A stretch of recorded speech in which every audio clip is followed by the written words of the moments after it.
우리나라가 그 노동 강도가 또는 노동 시간이 세계에서 거의 뭐 첫 번째라고 해도 과언이 아닐 정도로 강력하다는 얘기를 많이 합니다. 그렇지만 예전에 제가 직장 다닐 때 그때는 이제 IT 쪽이 조금은 이제 덜 활성화되어졌을 때 서비스 산업이네요. 그럴 때는 대부분의 그 직장군을 두 가지로 보통 많이 구분을 했었죠. 블루 칼라와 화이트 칼라라는 얘기를 했습니다.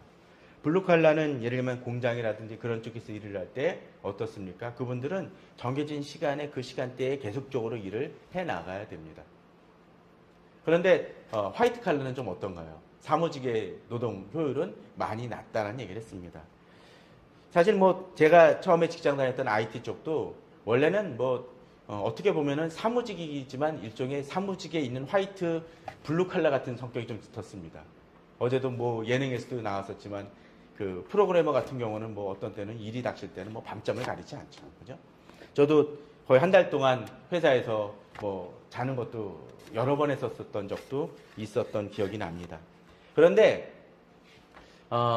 그러한 일을 할지라도 특별히 이제 화이트 칼라라든가 사무직 중에 근무하는 사람들은 어떻습니까? 일이 강도는 많긴 한데 어떤 때 그 근무 시간에 계속적으로 꾸준하게 일이 오는 것이 아닌 경우들도 있습니다. 텀이 있을 때가 있어요.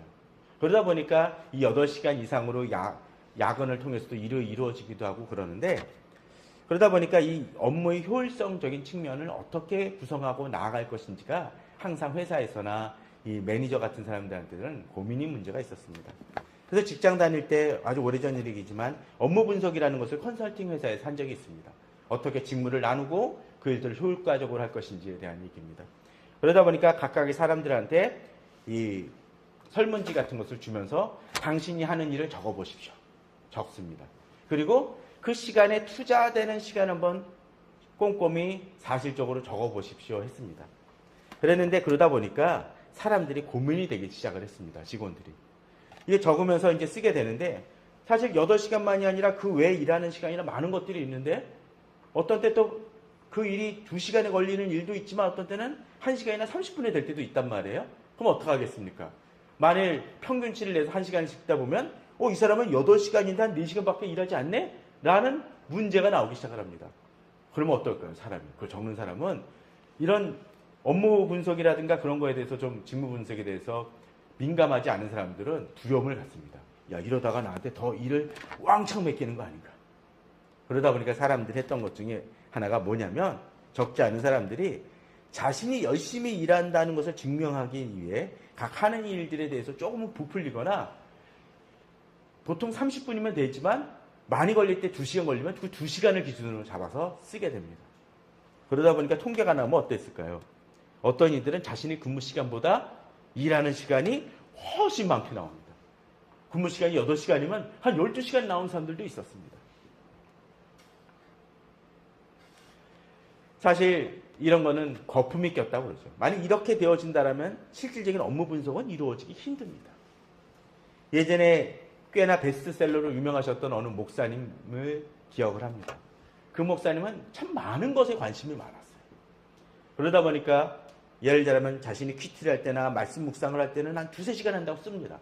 또 다른 책에서는 자기가 자전거를 정말 열심히 타가지고 한 서너 시간을 탄다고 얘기를 합니다. 또 어떤 책에서는 기도에 대한 강조가 나오는 경우는 그 기도를 할 때 자기는 그 기도를 하기 위해서 밤새 기도한다고 얘기합니다. 구체적으로 써놨습니다. 또 어떤 경우는 SNS가 점점 활성화되니까 그 SNS를 자기는 사람들하고 상담하느라 한 10시간을 쓴다고 사실 얘기를 합니다.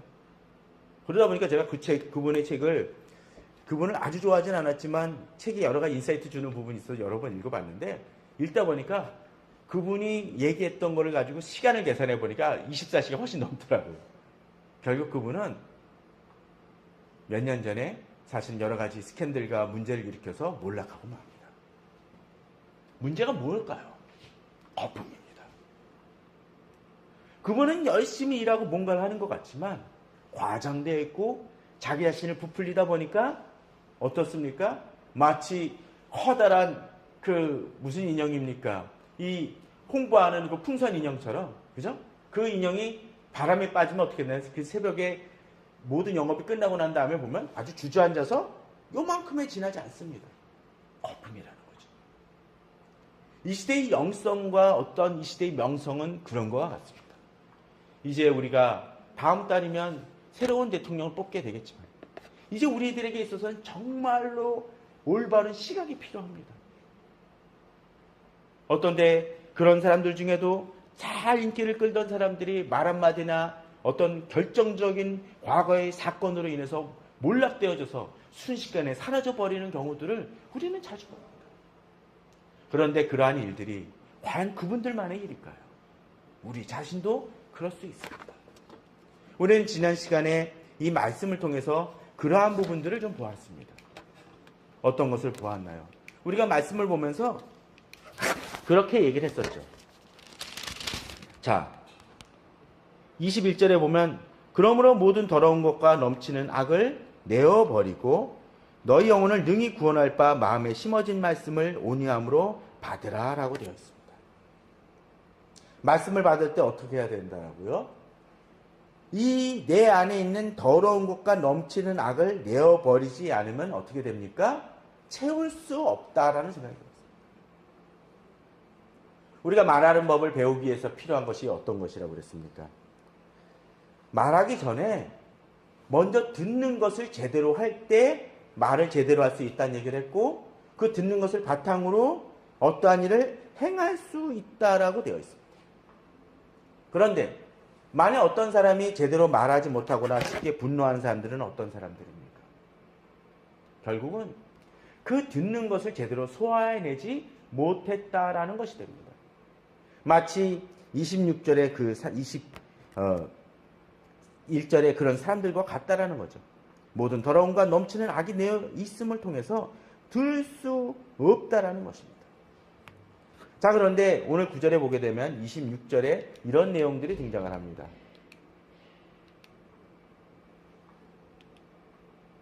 누구든지 스스로 경건하다 생각하며 자기 혀를 제갈 물리지 아니하고 자기 마음을 속이면 이 사람의 경건은 헛것이라고 되어 있습니다.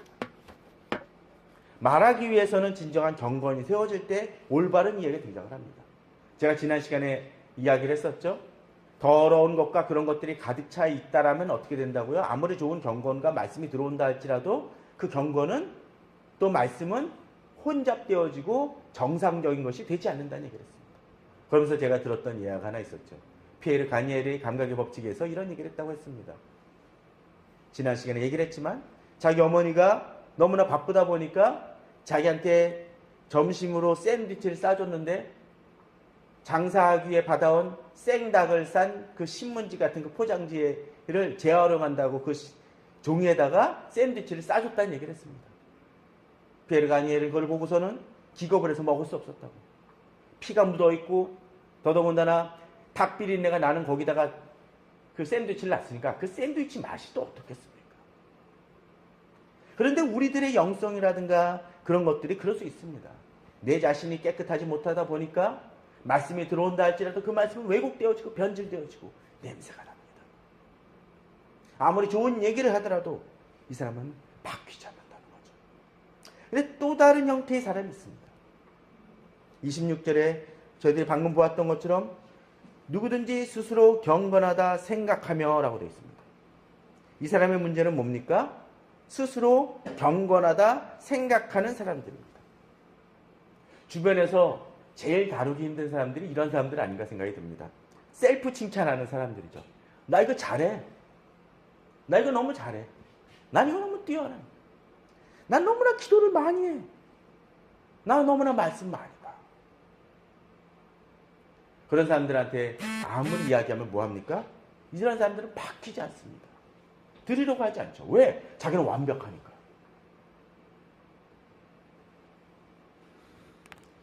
이런 사람들에서 아무리 맞거나 틀리다고 얘기를 해봤지만 먹히지 않습니다.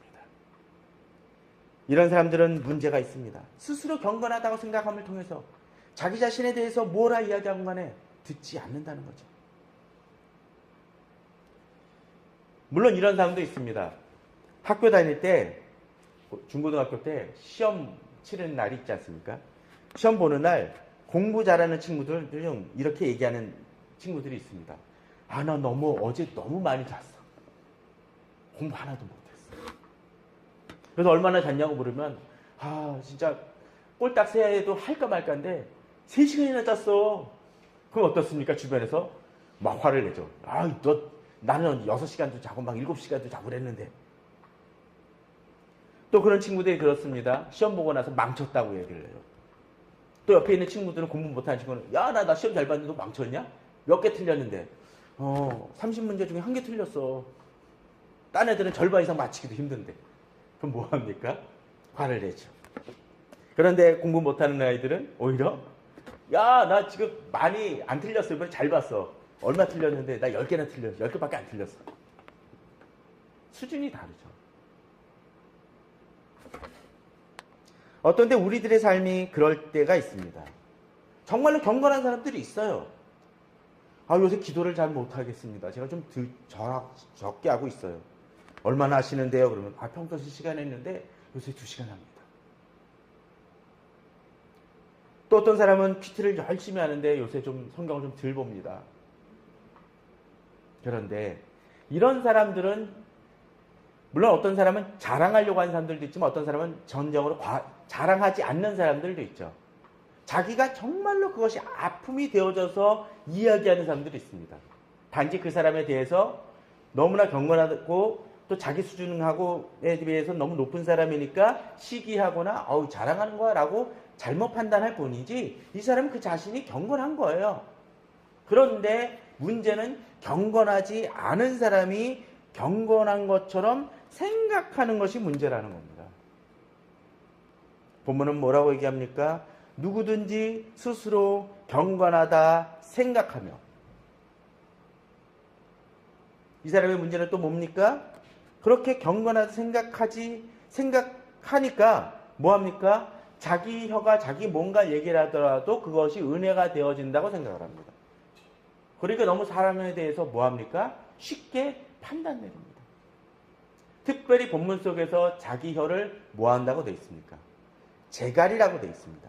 재갈은 뭔가요? 뭐 할 때 재갈인가요?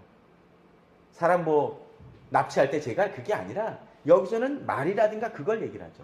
재갈을 물릴 때 어떻게 합니까? 말을 통제하게 되고 올바른 방향으로 나아가게 합니다. 근데 재갈 물리지 않으니까 어떻게 합니까?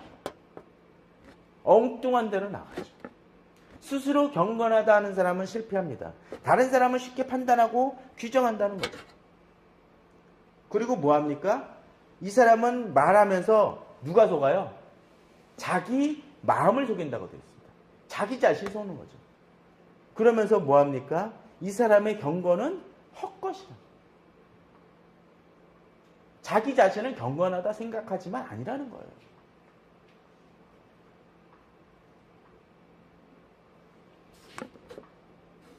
우리 주변엔 그런 사람들이 있습니다. 아마 식당에 같은 데 가서 그런 경험을 해보신 적 있으실 것입니다. 부대찌개나 전골 같은 거 한번 시켜보세요. 1인분이야 2인분 시켜보는데 딱 접시가 넓어. 냄비가 가득 담겨 있습니다. 와 라고 이제 잘 푸짐하게 먹겠다 했는데 젓가락을 딱 넣어보니까 1cm밖에 안 들어가. 뭐합니까? 결국 우리들의 영성이라든가 그런 것이 그 정도밖에 안 되는데 실제로는 접시 수준에 지나지 않는데 푸짐해 보이는데 실제로는 그런 모습임에도 불구하고 내 자신이 잘 살고 있고 경건하다고 생각을 하고 있고 나는 좀 많은 것을 하고 있다라고 착각하는 사람들이 있다라는 것입니다. 이 사람에게 문제는 무엇입니까? 앞서 21절에서 보았던 것처럼 자기네 모든 가득 찬 것, 그것이 악이 아니라 할지라도 자기 자신에 꽉 막혀있는 그런 것들을 드러낼 때 어떤 일이 벌어지나요? 이 사람이 변화되어지고 실제로 경건할 수 있게 됩니다. 그렇게 비워졌을 때 어떡합니까? 실제로 그 안에 무엇인가 들어올 여지가 있게 됩니다. 예전에 그런 경험들을 해보신 적 있으실 것입니다. 막 사진을 찍는데 어떡합니까? 사진을 요새는 휴대폰은 안 찍지만 이 휴대폰도 마찬가지예요. 디카로 막 찍다 보면은 갑자기 용량이 모자라요. 중요한데. 그럼 어떻게 해야 되나요? 과거의 것을 지워낼 때에만 들어올 수 있습니다. 우리 자신의 영성이 그렇다라는 거죠. 듣기를 위해서는 우리 자신이 열려 있어야 되고 지난번에 얘기했던 것처럼 청소하고 깨끗하게 되어져야 됩니다.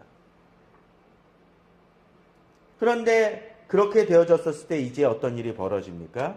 앞서 19절에서 보게 되면은 듣기는 속히 하고 그런 거에 비해서 어떻습니까? 말하기는 더디하며 성내기도 더디하라고 되어 있죠. 그죠? 듣는 것은 속히 해야 됩니다. 그런데 말하는 것은 어떻게 하라고요? 성내는 거 어떻게 하라고요? 더디하라고 되어 있죠. 성낼 수 있다는 거예요. 그런데 자, 말하기도 더디하고 성내기도 더디하라는 얘기가 과연 뭘까요? 깊이 사귈 수 있어야 된다는 거죠. 이런 경우 생각해 보셨습니까? 앞서 얘기했던 그 그릇처럼 어떤 데 이렇게 물이 있는데 그릇이 있는데 그 그릇 깊이가 낮아요. 그럼 물 한번 부으면 어떡하습니까? 물 한 번 붓자마자 팍 튀기지 않습니까? 그런데 속이 깊은 이 항아리 같은 경우는 어떻습니까? 물 몇 번 붓는다고 해서 튀기지 않습니다. 그냥 아래로 떨어질 뿐입니다. 곰곰이 생각해 보십시오. 자신이 쉽게 성내는 사람들 같은 경우는 바로 이 인격이 바로 이런 접시 같다는 거예요. 즉각적인 반응이 온다는 것이죠. 그러나 인격에 깊이가 있는 사람은 어떻습니까? 그 말하는 것을 깊이 듣고 새기고 이야기합니다. 목회자도 그런 실수 많이 합니다. 상담할 때 그렇습니다. 예전에 지난주에 제가 이 설교를 하고서는 누구의 전화를 받았습니다. 근데 이 친구도 한참 얘기를 해요. 참 멀리서 전화하면서 한참 얘기를 해요. 근데 딱 얘기를 하는 거 보니까 아 이런 케이스구나라는 생각이 팍 들어왔습니다. 전 그 케이스를 빨리 깨닫는 편이긴 하거든요. 그래가지고 그래 이해가 간다라고 딱 얘기를 하고 그 이상은 얘기를 안 했습니다. 다행이었던 거예요. 그 다음 얘기를 듣고 보니까 제가 생각했던 것과는 전혀 다른 얘기였습니다. 지난주 제가 이 설교를 하고 그랬습니다. 말하기는 듣기는 속히 하고 말하기는 더디. 제 문제는 뭐였습니까? 듣기를 속히 하긴 했는데 말하기를 더디할 줄 모르고 판단 내리기 더디할 줄 몰랐다는 거예요. 우리들의 영성이 혹시 그런 건 아닙니까? 인간관계를 한번 돌아보십시오. 쉽게 분노한다라는 것은 그 사람에게 들은 것을 내가 제대로 삭히지 못하고 소화해내지 못했다는 얘기입니다. 결국 그런 사람들은 실패하고 맙니다. 그러게 지난주에 우리는 그런 말씀을 보았습니다. 25절에 자유롭게 하는 온전한 율법을 들여다보고 있는 자는 듣고 잊어버리는 자가 아니요 실천하는 자니라는 얘기를 했었죠. 그죠? 들여다본다는 것은 무엇이라고 얘기를 했습니까? 자세히 살피는 것이라고 이야기를 했습니다. 말씀을 보는 데 있어서 결코 가볍게 보죠. 듣기는 속히 하지만 그것이 그저 가볍게 그냥 바로 기억한다는 것이 아니라 깊게 묵상한다는 거예요. 특별히 이 앞구절에서는 이런 얘기가 등장을 합니다. 23절입니다. 누구든지 말씀을 듣고 행하지 아니하면 그는 거울로 자기 생긴 얼굴을 보는 사람과 같아서 제 자신을 보고 나서 그 모습이 어떠한지를 곧 잊어버리거니. 거울로 자기 자신을 봅니다. 그런데 어때요? 잊어버려요. 잊어버린 사람 뭡니까? 만약 얼굴에 뭐가 묻었는데 고치기가 힘든다라는 거예요, 이 사람. 근데 재미난 것은 이 당시 거울 한번 생각해 보십시오. 이 당시 거울이 어떠했을까요? 지금처럼 이렇게 딱 보면 바로 비치는 그런 거울이 아니라 예전에 혹시 박물관에서 그런 거울 본 적 있습니까? 청동기 시대 거울? 어떤가요? 잘 비치나요? 자세히 비치지 않습니다. 저는 26절에 바로 그 25절에 자유롭게 하는 온전한 율법을 들여다본다는 의미가 바로 지금 거울을 들여다보는 것을 빗댔다는 생각을 합니다. 들여다본다는 의미는 뭘까요? 거울이니까 이 거울이 아주 완전하게 안 보이니까 자세히 들여다봐야 돼요. 그래야 어떻습니까? 자기 모습이 어떠한지를 정확히 파악할 수가 있다는 거죠. 말씀을 곰씹지 않는 사람들은 말씀에 대해서 쉽게 얘기합니다. 그러다 보니까 즉각적인 반응이 나오죠. 깊이 없다는 거예요. 영성도 그렇습니다. 말씀을 듣고 깊이 묵상할 줄 알아야 됩니다. 예전에 큐티할 때 큐티하면서 쉽게 적용도 나옵니다. 한 5분이면 나올 때도 있었습니다. 그런데 이제는 그게 안 되는 거예요. 예전에 청년부 때 에베소서 말씀을 가지고 성경 공부를 하는데 1절에서 몇 절까지 막 10여 절씩 할 때마다 저는 부담이 됐습니다. 아니 이 구절을 어떻게 그렇게 한 번에 공부할 수 있을까? 그게 안 되는 구절인데. 말씀이 내 속에서 차근차근 소화돼야 됩니다. 그렇게 깊이 뿌리 내릴 때 진정한 영성은 나옵니다. 그 영성은 그래서 잊어버리는 영성이 아니라 어떻게 합니까? 깊이 새겨 들어가죠. 마치 유리컵에 있는 물은 어떻습니까? 물 한번 붓다가 부어버리면 바로 사라져 버립니다. 근데 그 물 속에 어떤 그런 게 있다고 쳐봅시다. 흙이 있다고 쳐봅시다. 그러면은 거기서 물이 쉽게 증발되어집니까? 아닙니다. 오랫동안 남아 있습니다. 영성은 그런 것처럼 깊이가 있어야 됩니다. 그럴 때 그 영성은 살아 움직입니다. 그런데 본문 속에서 우리들이 말하는 것을 배웁시다라는 제목을 잡았는데 이 말한다라는 것은 이 말의 무게를 가진 사람이고 진정으로 말의 무게를 가진 사람은 어떤 사람들입니까?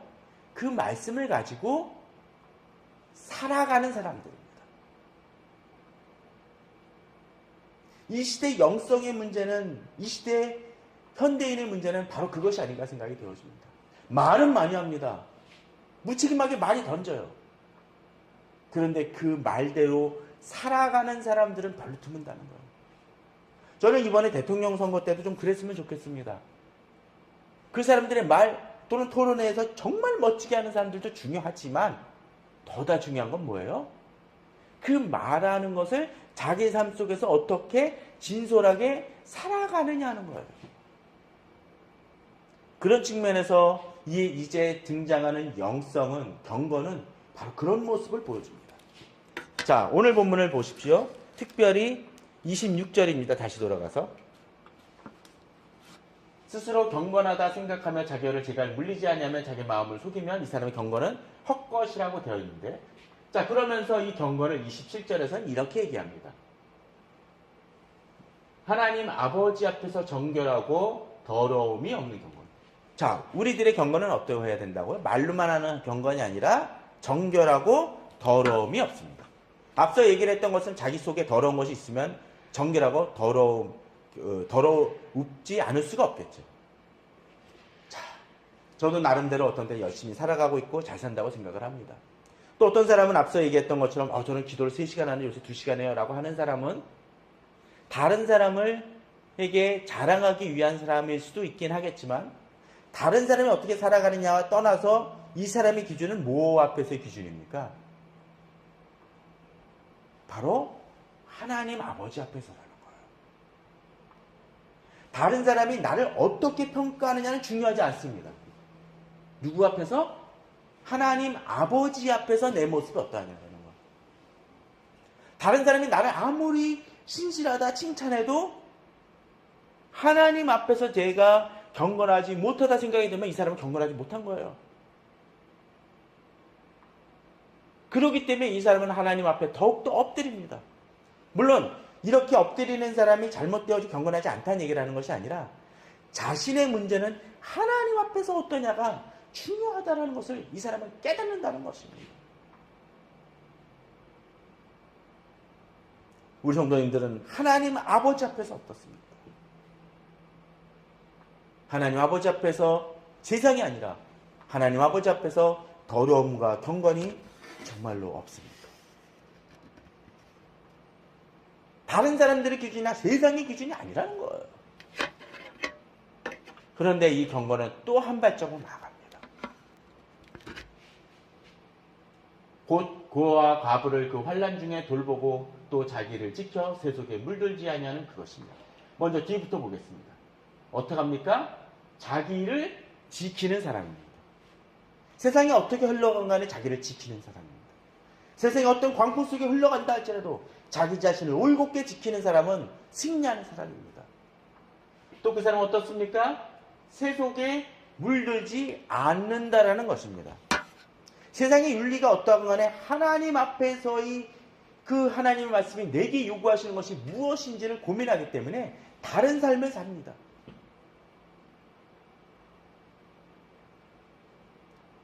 이 시대 우리의 경건은 어떻습니까? 세상 기준에서 나오면 타협을 하며 살아갑니다. 세상에 술 10병 맞는 사람이 그득 차면 자기가 2병 먹으면 자기는 경건한 거예요. 그게 아니죠. 세상에 사람들이 이상한 영화들에 푹 빠져 있으면 자기는 그 사람들 10편 보면 나 1편 보면 경건한 거예요. 남이 횡령을 엄청나게 하면 거기서 자기가 조금만 횡령하면 건강한 거예요. 아닙니다. 하나님 앞에서 뭐냐라는 거예요. 그런데 하나님은 여기서 또 한 걸음 더 나아갑니다. 자기를 지키고 세속에 물들지 않는 것도 중요하지만 그 다음 것이 무엇인가 앞에서 곧 고아와 과부를 그 환난 중에 돌보고라고 되어 있습니다. 지난번에도 매번 얘기를 드리지만 그 당시 기준 속에서 가장 힘든 사람들이 어떤 사람들은 바로 고아, 과부, 여기서 언급은 안 됐지만 외국인들. 지금 우리 시대에 보게 되면은 여러 가지 제3국의 근로자들 있죠? 그분들도 해당이 될 수가 있어요. 또 고아와 과부처럼 해당되어지는 여러 가지 어렵고 힘든 이들이 우리 주변에 있을 수 있습니다. 아니, 있습니다. 그런 분들까지도 돌아보라고 되어 있습니다. 무엇입니까? 진정한 경건은 내 옆에 도움이 필요한 이들을 외면하지 않는다라는 것입니다. 물론 우리들이 모든 사람을 책임질 수는 없습니다. 그러나 주변에 힘든 사람들이 있을 때 돕고자 하는 모습들.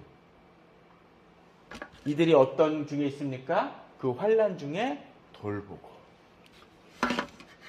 결국 건건은 그저 내 자신을 지키고 그냥 퀴티와 말씀을 지키는 것만이 아니라 돌아보는 것입니다.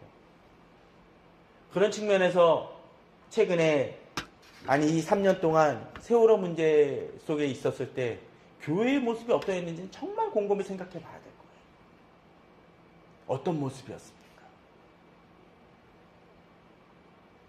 그럼에도 불구하고 참 많은 비난도 받았지만 한 가지 인상적인 거는 세월호 그 광화문 광장에 가면 무료 카페가 하나 있습니다. 주일은 아마 안 하는 것 같은데 평일에는 그 커피를 나눠주고 또 후원금을 원하는 사람은 받습니다.